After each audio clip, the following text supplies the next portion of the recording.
BK. Hariprasad upload ಮಾಡಿರುವಂತಹ ಒಂದು tweet ಈಗ ಭಾರೀ ಚರ್ಚೆಗೆ ಕಾರಣವಾಗಿರುವಂಥದ್ದು. ಸರಿಸುಮಾರು 1.26 ಸೆಕೆಂಡ್ಗಳ BJP ಶಾಸಕ ಸುರೇಶ್ ಗೌಡರವರ ಒಂದಷ್ಟು RSS ಆಗಿರ್ಬೋದು, ಯಡಿಯೂರಪ್ಪ ಅವರವರ ಬಗೆಗಿನ ಮಾತುಗಳಾಗಿರ್ಬೋದು, ಅವೆಲ್ಲವೂ ಕೂಡ ಈಗ ವೈರಲ್ ಆಗಿರುವಂಥದ್ದು. ಸದ್ಯಕ್ಕೆ BJP ಶಾಸಕ ಆಗಿರುವಂತಹ ಸುರೇಶ್ ಗೌಡ ಅವರು TV9 ಜೊತೆ ಇದ್ದಾರೆ. ಅವ್ರನ್ನೇ ನಾನು ಮಾತಾಡಿಸ್ತಾ ಹೋಗ್ತೀನಿ. ಸರ್, ಮೊದಲನೇದಾಗಿ ಈ ವಿಡಿಯೋ ನೀವು ಯಾವಾಗ ಮಾತಾಡಿರೋದು? ಇಲ್ಲ, ಇದು ನಾನು ಮಾತೇ ಆಡಿಲ್ಲ. ಇದು ಏನಾಯಿತು ಅಂದರೆ 2008ರಲ್ಲಿ ನಾನು ಶಾಸಕನಾಗ್ತೇನೆ, ತಿರ್ಗಾ 2013ರಲ್ಲೂ ಶಾಸಕನಾಗ್ತೇನೆ. ಮೂರನೇ ಬಾರಿ 2018ರಲ್ಲಿ ಚುನಾವಣೆ ಬಂದಂಥ ಸಂದರ್ಭದಲ್ಲಿ ನನ್ನ ವಿರೋಧಿಗಳು, ನನ್ನ ಮೇಲೆ ಎಲೆಕ್ಷನ್ ನಿಲ್ಲಬೇಕು ಅಂತ ವಿರೋಧಿಗಳು, ಅವತ್ತು ನನ್ನ ಪಕ್ಷದಲ್ಲಿದ್ದಂಥ, ನನ್ನ ವಿರೋಧ ಪಕ್ಷದಲ್ಲಿದ್ದಂಥವರು ಇದನ್ನು ಒಂದು ಷಡ್ಯಂತ್ರ ಮಾಡ್ತಾರೆ. ಯಡಿಯೂರಪ್ಪನವ್ರಿಗೆ ಬೈತರ ಒಂದು, ಮತ್ತು RSS ಅವ್ರನ್ನ ಬೈದಿರೋ ಥರ ಮಾಡಿ ನನಗೆ 2018ರಲ್ಲಿ ಟಿಕೆಟ್ ತಪ್ಪಿಸ್ಬೇಕು ಅಂತ ಒಂದು ಸಂಚು ರೂಪಿಸ್ತಾರೆ. ಆ ಸಂಚಿನ ಭಾಗವಾಗಿ ಇದೊಂದು TVಯನ್ನು ಒಂದು ರೆಕಾರ್ಡನ್ನು ಮಾಡಿ, ತದ್ರೂಪಿ ಮಾಡಿ, ನನ್ನಿಂದ ಒಂದು ಡೂಪ್ಲಿಕೇಶನ್ ಮಾಡಿ ಅದನ್ನು ಒಂದು ವೈರಲ್ ಮಾಡ್ತಾರೆ. ಅದನ್ನು ನಾನು ಹೇಳಲ್ಲ ಯಾರಂತ, ಪೊಲಿಟಿಕಲ್ ಮೋಟಿವೇಶನ್ ಮಾಡಿ, ಪೊಲಿಟಿಕಲಿ ಇದು ಮೋಟಿವೇಟೆಡ್ ಮಾಡಿ ಕ್ಯಾಸೆಟ್ನ ವಿಡಿಯೋಗಳನ್ನು ಎಲ್ಲ ಅಪ್ಲೋಡ್ ಮಾಡ್ತಾರೆ.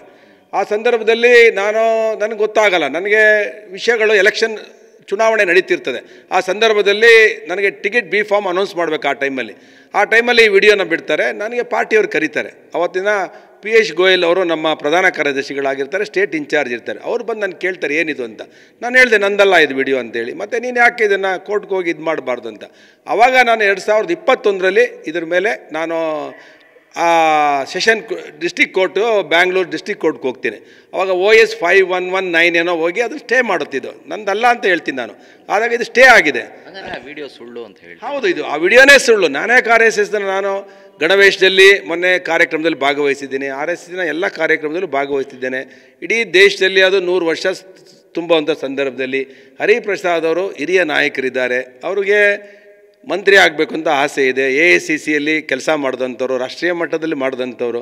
ಅವ್ರು ಯಾಕೆ ನನ್ನನ್ನು ಹೇಳ್ಕೊಂಬಂದು ನಿಲ್ಲಿಸ್ಕೊಳ್ತಾರೋ ಗೊತ್ತಿಲ್ಲ. ಅವರಿಗೆ ಕಾಂಗ್ರೆಸ್ನಲ್ಲಿ ಸೋನಿಯಾ ಗಾಂಧಿನ, ರಾಹುಲ್ ಗಾಂಧಿನ ಓಲೈಸಿ ಮಂತ್ರಿ ಆಗಬೇಕು ಅಂತ ಹೇಳಿದ್ರೆ ಅವ್ರ ಪರ ಮಾತಾಡಬೇಕೇ ಹೊರತು ಇಲ್ಲಿ ಮಂತ್ರಿ ಆಗಬೇಕು ಅಂದರೆ ಸಿದ್ದರಾಮಯ್ಯನ ಓಲೈಸೋದಕ್ಕೆ ಮಾತಾಡಬೇಕು ಅವರು. ಇದು ನನ್ನ ಯಾಕೆ ಹೇಳ್ಕೊಂಬರ್ತಾರೆ? ಇದ್ರ ಮಧ್ಯೆ BJP ಕಾಂಗ್ರೆಸ್ ಮಧ್ಯೆ ನನ್ನ ಹಿಡ್ಕೊಂಬರ್ತಿದ್ದಾರೆ. ನಾನು ಶಾಸಕ ಅಷ್ಟೇ. ಅಂದರೆ ಈಗ ಯಾಕೆ ಆ ವಿಡಿಯೋ ಮುನ್ನೆಲೆಗೆ ಬರ್ತಾ ಇದೆ ಅಂತ? ಇದು ಬೌದ್ಧಿಕ ದಿವಾಳಿ ಆಗಿದೆ ಹರಿಪ್ರಸಾದ್ ಅವರಿಗೆ ಅನಿಸುತ್ತೆ. RSS ಅವ್ರನ್ನ ಏನಾರು ಒಂದು ಟೀಕೆ ಮಾಡಿ BJPಯವರೇ ಟೀಕೆ ಮಾಡ್ತಾರೆ ಅಂತ ಹೇಳಿದ್ರೆ ತನ್ನ ಮಂತ್ರಿ ಆಗಬೇಕು ಅನ್ನೋದಿದೆ. ಸಿದ್ದರಾಮಯ್ಯನವರು ಅವರೊಬ್ಬರು ಹಿಂದುಳಿದ ನಾಯಕರು. ಯಾವುದೇ ಕಾರಣಕ್ಕೂ ಈ ಹರಿಪ್ರಸಾದ್ ಅವ್ರನ್ನಂತೂ ಅವ್ರು ಮಂತ್ರಿ ಮಾಡಲ್ಲ. ಹಿಂದುಳಿದ ನಾಯಕರು ಇವರಿಬ್ಬರ ಮಧ್ಯೆ ಡಗಾಫರಲ್ಲಿ ನನ್ನ ತಂದು ಇಟ್ಕೊಂಡಿದ್ದಾರೆ.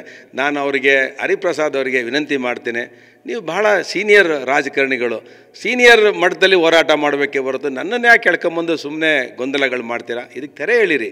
ಇಲ್ಲಾಂದರೆ ನಾನು ಕೋರ್ಟಲ್ಲಿ ಹೋಗಬೇಕಾಗತ್ತೆ. ಇದು ಆಲ್ರೆಡಿ ಸ್ಟೇ ಆಗಿರೋಂಥ, ಇದು ನಂದಲ್ಲ ಅಂತೇಳಿ ಸ್ಟೇ ಆಗಿರೋಂಥ ವಿಷಯಗಳನ್ನು, ವಿಡಿಯೋವನ್ನು ತಂದು ಪದೇ ನೀವು ಇದನ್ನು ವೈರಲ್ ಮಾಡ್ತೀರಾ ನನ್ನನ್ನು ತಂದು. ನಾನು ಒಬ್ಬ ಶಾಸಕನಾಗಿ ಸೀನಿಯರ್ ಒಬ್ಬ ಕಾಂಗ್ರೆಸ್ ನಾಯಕರಿಗೆ ಬುದ್ಧಿ ಹೇಳೋಷ್ಟು ನನಗಿಲ್ಲ. ನಾನು ಇನ್ನೇನು ಮಾಡೋಕ್ಕೆ, ಕೋರ್ಟಲ್ಲಿ ಫೈಟ್ ಮಾಡಿ ಇದನ್ನು ಒಂದು ಅಂತ್ಯಕ್ಕೆ ತರಬೇಕು ಅಂತ ನಿರ್ಧಾರ ಮಾಡಿದ್ದೀನಿ. ಜೊತೆಗೆ ಸರ್, ಇಲ್ಲಿ ಒಂದು ಪ್ರಶ್ನೆ ಬರುವಂಥದ್ದು, ನಿಜಕ್ಕೂ ಯಡಿಯೂರಪ್ಪ ಆಗಿರ್ಬೋದು, ಅಡ್ವಾಣಿನಾಗಿರ್ಬೋದು, ಹೊಡೆದವ್ರು ಯಾರು ಅಂತ ಹೇಳಿದ್ರು? ಯಾರು ಹೊಡೆದಿದ್ದಾರೆ? ಯಡಿಯೂರಪ್ಪನವ್ರು 2 ಬಾರಿ ಮುಖ್ಯಮಂತ್ರಿ ಮಾಡಿದ್ದಾರೆ, ವಿರೋಧ ಪಕ್ಷದ ನಾಯಕರಾಗಿದ್ದರು, ಮುಖ್ಯಮಂತ್ರಿಗಳಾಗಿದ್ದಾರೆ. ಇವತ್ತು ಯಡಿಯೂರಪ್ಪನವ್ರ ಮಗ ಅವ್ರನ್ನೇ, ವಿಜೇಂದ್ರ ಅವ್ರನ್ನೇ, ಯಡಿಯೂರಪ್ಪನವ್ರ ಶಕ್ತಿ ನೋಡೇ ವಿಜೇಂದ್ರನವ್ರನ್ನ ಇವತ್ತು ರಾಜ್ಯ ಅಧ್ಯಕ್ಷರಾಗಿ ಮಾಡಿದ್ದಾರೆ. ಯಾರು ಹೊಡೆದಿದ್ದಾರೆ? ಸುಮ್ಮನೆ ಇದನ್ನು ರಾಜಕೀಯವಾಗಿ, ಅದೇ ಹೇಳಿದ್ನ, ಹರಿಪ್ರಸಾದ್ ಅವರು ಭೌತಿಕ ದಿವಾಳಿ ಆಗಿದ್ದಾರೆ. ಇದೊಂಥರ ಕ್ಷುಲ್ಲಕ ರಾಜಕಾರಣವನ್ನು, ಚಿಲ್ಲರೆ ರಾಜಕಾರಣವನ್ನು ಮಾಡ್ತಾ ಇದ್ದಾರೆ. ದಯವಿಟ್ಟು ಅವರು ಅಂಥ ಒಬ್ಬ ಸೀನಿಯರು ನಾಯಕ ಚಿಲ್ಲರೆ ರಾಜಕಾರಣ ಮಾಡೋದು ಶೋಭೆ ತರೋದಲ್ಲ. ಅಲ್ಲ ಸರ್, ಅಂದರೆ